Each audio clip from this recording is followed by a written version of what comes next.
amashimwe cyane twakire Dudu. Imana ishimwe kuba nongeye kugera hano amahoro. Masamba, ndagufana, ndakwishimiye kuba waje. Hano dukora ububwa rero.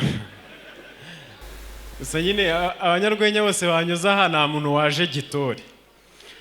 Rero ngiye kuza gitore, urumva ngusuze nk'intore. Mbere na mbere nge ndi umugabo sindi igweja sindi n'ikimonyo. Nge ndi umugabo sindi akagabo wa mu mugore udafite nyashi namuriresha capati n'igishyimbo.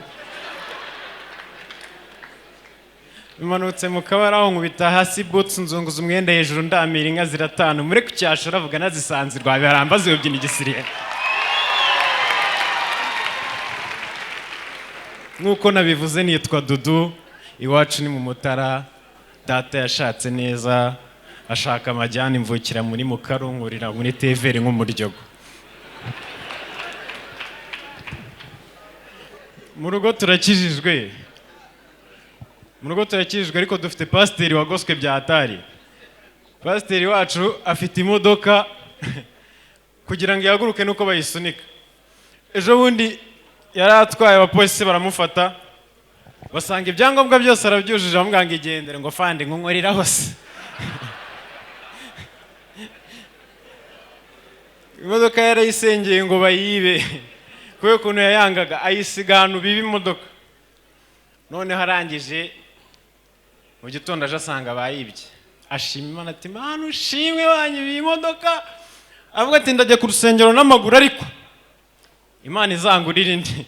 Ari kujya ku rusengero ageze mu nzira asanga bayihataye yabananiye. Gusa mfite viye ibintu bya hatari. Nzana nagatewe brother. Mfite viye ibintu bya hatari. Manze nsome ku mazi nk'akamonyo kazimanye.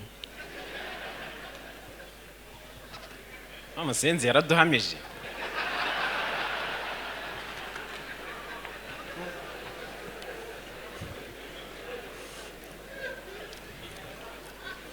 Akamonyo. Yozerano akamonyo katarashaka nka Ruvuyanga. Ako Ruvuyanga turaturanye nyabwishongwezi. Cya giti wanyaraga uzi ko cyumye.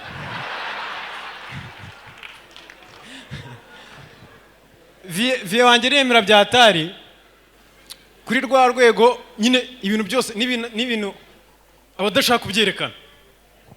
Kuri rwa rwego viyakunda ibiraha kurusha famiye. Ariko iyo agiye kubigura ngoma twatwunusha ngo harya twitwa gozana nishyirira abana ngoma dutana. Jean rimwe hano twamenyeye ko akunda ibiraha. Nje nawe twaye tugiye gusenga. Duca ku mujamaguraho ibiraha. Umujama yitamwa ngo ako Dudu ibiraha bizakwica. Bitamureba ni ibiraha binyica gute ngo papa nabikuzanira buri munsi. Bitandeba via itanda. Ngo baguhe dutatu tugende ngo ndakuze. Tujya ku rusengero nk'ibisanzwe.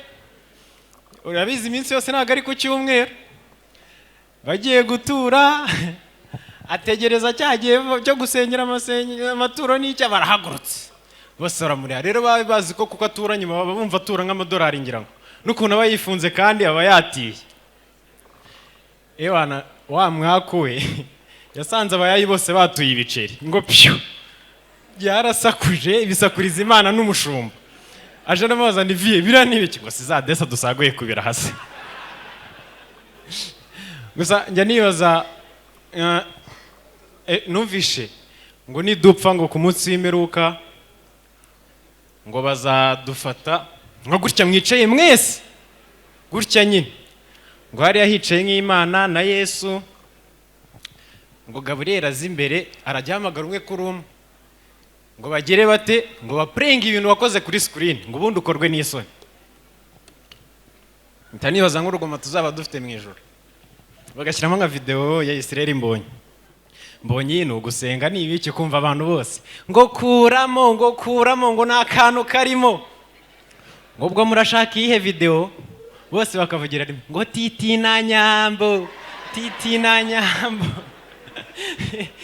nta hantu byabera byiza ni ukuguhamagara nyine Gaburiyeli akaba arahamagaye ngo isimbi Noweline ngo igire imbere isimba agihaguruka Yesu agahita atangara ngo Gaburiyeli ngo uyu niwe isimbi Noweline wakinaga filime z'ubukwe isimba akikanga ngo Yesu ngo biriya bintu ujye ubireba ngo none wumva twaraca imanza by'ibintu tutabonye Abagenda bongera inama